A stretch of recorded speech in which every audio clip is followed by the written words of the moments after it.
Hi everybody, welcome to Jewell Family Farm. Today I thought I'd give you a tour of the garden. I haven't took you down there for quite a while now since it's starting to produce a little bit. So first I want to show you how we redid our bunny hutch. We had this is Scarlett's bunnies. They're not ours, but they were getting too hot in the building that we had them in, and so we put them down here underneath the barn, under the shelter where they get a little more airflow, and they seem to be doing a little bit better. They were having a hard time. The heat, the heat's just so bad right now. I think it was 101 yesterday or the day before. I can't remember, but it's just been miserable, and the humidity is just awful. So anyway, here's what we did with her bunnies. We brought them down here and put them under the porch of the barn, and they're still hot, but they're doing a whole lot better. She brings out water bottles for them, and she just took them back up a little while ago to get some new ones. But so far these are doing okay, so anyway, that's what we did to help them out a little bit, and use the materials, mostly what we had, and so she's really happy about that. But she lost a couple of her bunnies. I don't know if it was from heat, probably was, but I mean, you just never know. So we decided to move them, so hopefully this will help them a little bit. So now we've got, we put the ducks down here. I don't know if I showed you this or not, but our buck died, and so we put the ducks down here, so they come in here at night. I have to set them up a nest, though. They don't have a nest yet, but they're not going to lay any eggs anytime soon, so I got time to work on that. Girls are out here eating weeds, yay! Eat on, girls. And then this little barn over here where we had the rabbits, we've just turned it into a hen house for my new chickens that we're hatching out. These are not my new chickens, these are my old chickens. But they're all down here, and I've left this open so that they will come out, and they'll come out. We've got a couple of them hiding down there. I need to get them some new water. But yeah, I don't know. Hopefully they'll come out soon. Uh-oh, something dropped my feed. All right, let me take you down and show you the garden. The horses are doing okay. We hose them off quite frequently, so they don't seem to be bothered too much.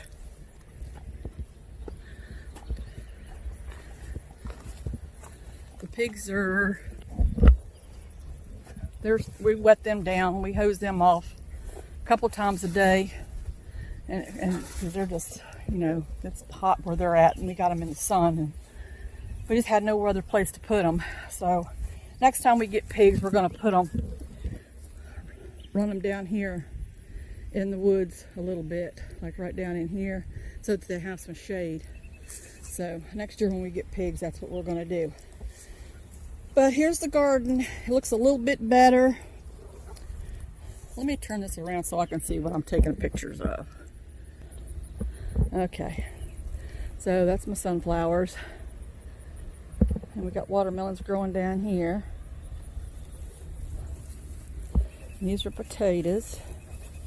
Those are sunflowers too, right there. But the goats climb up on that pile and hang on the fence and eat the tops out of them, so I don't know if they're going to produce anything or not. But my potatoes are looking pretty good. I have some asparagus that I forgot was down here. I'd planted several years ago. There's one little asparagus stalk coming up down there. I think I'll pick it. delicious. Okay. So my onions, they got pretty big.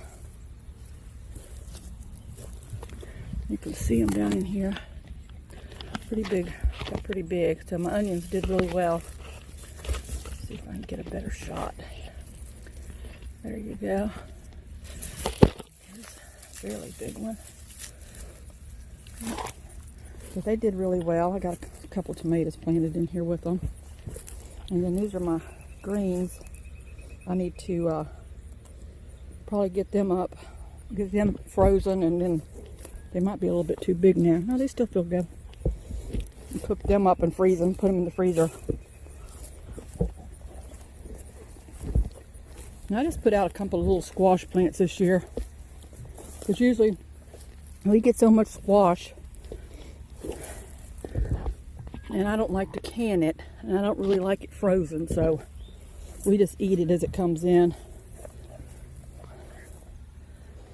I don't know what kind of squash this is. It's kind of like a cross between a zucchini and a crooked neck. There's the tomatoes, and they're starting to get tomatoes on them.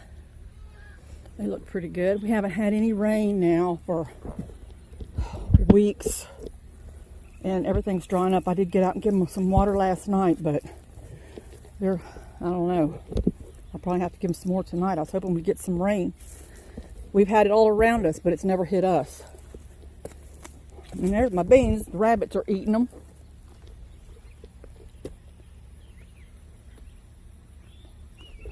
And this is where I planted my sweet potatoes. And when I planted my sweet potatoes, it's been, I don't know, it's got to be at least 3 weeks ago, not more. We haven't had a drop of rain since. Just all these beds were full of sweet potatoes.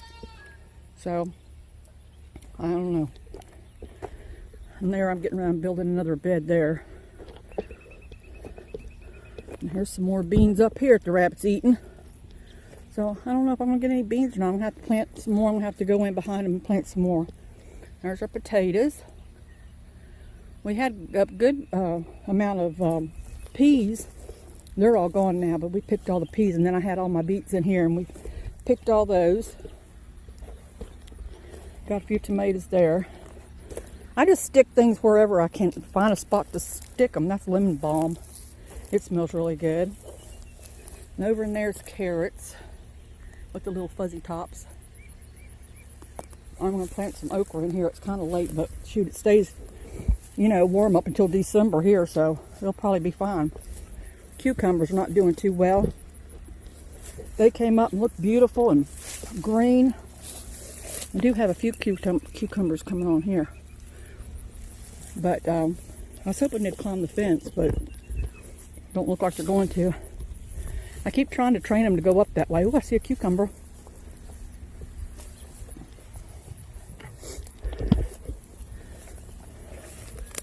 There's a little bitty one, but that's okay. I'll eat it. Oh, I see another cucumber down there. These are little pickling cucumbers. So you don't want to get too big, because then they get seedy. Like this one here is probably too big. But I just now see, oh, there's another one. See, I looked here yesterday and I didn't see any of these. That looks nice.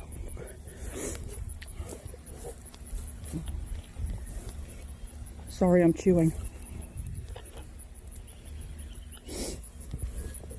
All right. I don't see any more. I'll come out and look better later. And that was my turnips. I think they're about ready to die. You know what? I don't understand.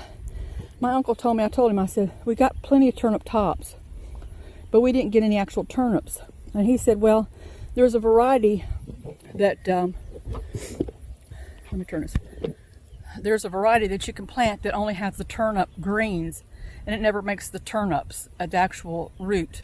So this fall, I bought some more turnips, so I'm going to try it again because we love turnips. We cook them, I slice them up, and I slice up some potatoes, and I'm sorry, I got a piece of that hung in my throat.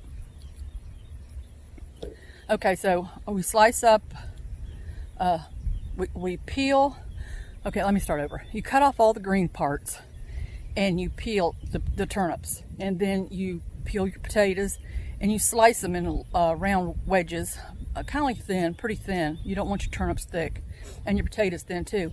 And you just put them all in a pot together and you cook them until they're tender, and then you drain them, and then you add some milk to it, some butter, just like you were making mashed potatoes, salt and pepper, and you just let them cook in that. You don't put a whole lot of milk in there, just a little bit of milk, and you just let them cook in that, and then you make you a cake of cornbread. And we always poured it on top of our cornbread. We'd crumble our cornbread up in a bowl, and then we'd ladle those potatoes and turnips with the milk on top of it. It's really good. Oh, and the other thing I do too is when I cook my turnips, I add just a little bit of sugar to them. So anyway, that's how we eat turnips. Well, that's how my family eats turnips. All right, so let me turn this around again. All right, so here I have some basil. Now see how this basil is starting to get a little flour on it? You can either let it go to seed and then save the seed, or if you want it to keep producing, you just pull the little tops off. Just pull the little tops off like that. Like, I would even pull the second piece off here, and it'll keep producing. And you do that with a lot of things that's growing. A lot of different herbs and things. You don't want it to go to seed right yet if you're still using a lot of it. But let me tell you what, this smells really, really good. If you like basil, man, I love basil. That's really nice. But look down here, these strawberries. Got strawberries on them. I think I have something eating them though. I didn't know they were there. But I'll just leave them for whatever wants to eat them. But anyway, the garden is doing a lot better than it has in the past. The first year I planted a garden, or first and second year, I had a really, really, really good garden. But then, you know, I just ran out of time. I had so many things going. I just didn't have time to get out here. But now that I'm retired, it's a little bit easier to keep care of. So anyway, I just want to do a little update on the garden. I'm getting ready. Oh yeah, I told you I was going to plant okra in that bed there. I'm not sure what I'm going to do about that bed back there with the green tarp and then the turnip bed right there. Now this up here where the pigs are at, next year all that's going to be corn. That's why I put the pigs there, to make to put fertilizer down and dig up all the weeds and all that stuff. So they're doing a pretty good job. I'm not going to have too much work to do this fall, getting it ready after we take care of the pigs and put them in the freezer. But anyway, that's the update. Like, subscribe, hit the bell, and we'll see you next time. Count your blessings, stay safe, stay well, and thank you for watching. Bye.